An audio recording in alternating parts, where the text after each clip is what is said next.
Hi guys, RSG here from PureCast9, and as most of us are in the habit of taking photos using our smartphones nowadays because of how good the cameras in our smartphones have been getting recently. So I'm going to show you one of my favorite apps that I use to edit my photos on my phone before I post them to social media, and the app is Snapseed. Right here what you see, I will leave a link in the description so you can download it from the Play Store. It's absolutely free and it's a brilliant app. So today I'm just going to give you a very quick tutorial. It's not going to be something in depth. I'm just going to take a photo, show you how I tweak around and how you can kind of use this software and then make your pictures look better than they were before. So we start with, let's see, we'll just go to this. So if you see here, this is an image I took a few days back. So this is the raw image, nothing has been done, it's untouched. And so this is how your interface looks when you go into it. Now if you see this circle on the right, bottom right with the pen, if you click on it, you get a host of features that you can use. So I like to start with the extreme top left, which is tune image.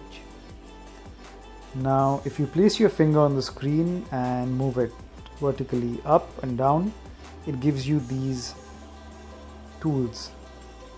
So I like to start with ambience, and if you place your finger on the screen and this time move it left or right, if you move it right it increases, move it left it decreases. So I like to start with ambience and increase it, and this overall brings out the shadows and gives it a bit of clarity, increases the saturation a little bit, but it's not too harsh. So this is kind of an overall tool and I like to start with this. It saves a lot of time. So this is about right.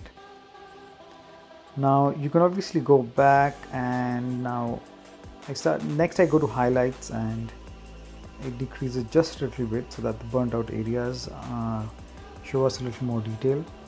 And if you see that just below the top right hand corner, below the time, there is this box with the dotted lines on one side. This actually shows you a before and after. So if you want to check what your photo was before you edited it, if you just put your finger on it, this is what the picture was looking at before I edited it, and this is what it looks like now.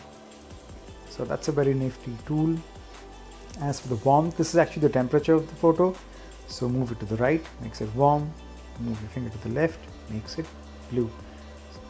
So yeah, so I want this picture to be on the cooler side, because at the center with the cloud and the sun hitting it right over there, the warmth is there. So for me, I think this is working. So on the bottom right, you press this stick here and okay, this is how it looks. So next we go into this filter called HDRscape.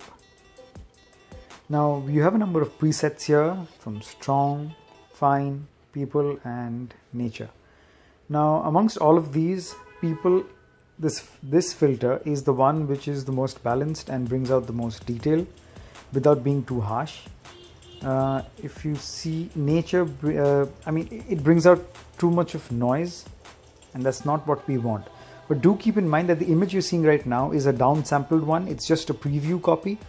So once you actually save the photo, that's when you can see it in its full glory and full resolution. So keep that in mind. So going back, I think we'll keep it to people. Now again, you can tweak this further. If you can slide it up. So the filter strength is at 50 right now. So I can bring it down or I can take it up. So I'd like to be something around, let's say 70, and the brightness is fine, or maybe you can just bring it down a tad bit. Yep, saturation just a little bit. Yeah, that's fine. So that's okay. All right, this is looking nice. Now if you just see, the photo looks a bit tilted. I mean, while I was taking, I wasn't careful enough, and it looks to be not so straight. So we can go to rotate, and over here if you just place your finger on the gray area and move it left or right. This is how you can change it, and the grid lines really help. So if, as a reference, if you look at one of the building tops and want to keep that straight, you can do that. And let's say like this. Okay, so a minor adjustment, not really perfect, but yeah, you get the idea. So next we can go into details, and over here once again you have two tools within it. It's structure and sharpening. Now structure increases the overall clarity, like so. Now, but the problem is when you increase the clarity, it brings out a lot of grain, and that's not what we want.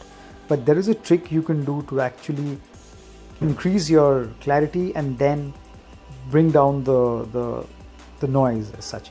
So what we do is, let's say we keep the clarity at 86 and do nothing with the sharpening, and we press OK.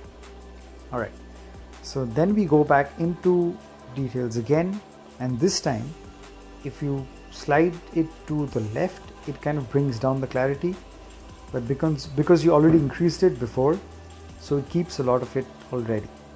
So this looks smooth. Double tap to zoom in, and yeah, the structure is at -69.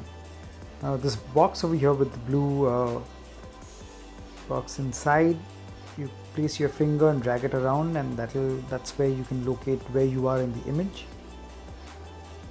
So if you see, by reducing the clarity, the building looks a little blurry. So over here you can just bring it down to sharpening and slide it to the right and increase it a little bit. Now that does bring back a little of the noise, but then overall it's pretty okay, and we're happy with that. Let's see how the moon is looking. Okay, we've got some birds too. Alright, so next, if you want, you can add a bit of lens blur. Now you can place two fingers and increase the size. You can reduce it, you can change the shape, and once again you see you can increase the blur strength, and the transition is kind of how the effect kind of eases in. So it's not too harsh on one particular area, it spreads it evenly around the image. Sorry, those annoying ads. And with the vignette, I think we'll just reduce it. I don't like those dark corners where it's not required. So this looks good, but then I'm not going to use this right now, so it's just to show you the feature. Now Glamour Glow is a kind of feature I use at times. So obviously it adds a glow to it. Sometimes it looks pretty good. So now you have a few presets here, and on top of that you can individually tweak it as well. Say this is how you wanted this to be, and let the saturation be at -33 and the warmth. If you want, you can bring down the warmth, you can increase it, or you can bring it down. So I think we'll leave it this. Now additionally, we can again go back to tune image and increase the overall ambience.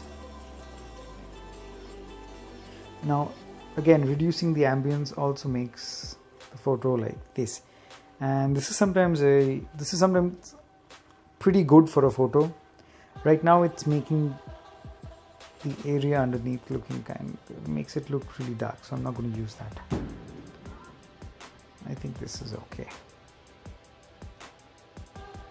We can go to shadows and bring that out a little bit. Yeah. Alright, so this is how it looks. So I'm sure you guys will do a much better job at editing. This is just a very short tutorial on how this looks. So now finally, if you really want to see so yeah, this is how it was.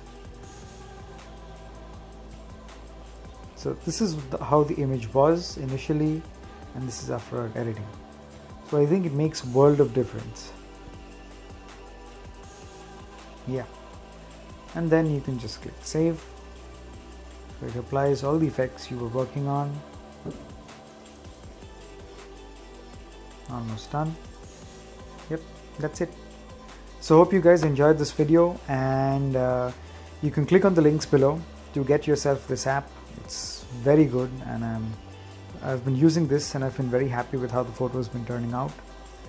And as you saw, this was standing proof as to how big of a difference it makes. So this has been PureCast 9 with a very short tutorial, and I'll be back with more. Cheers.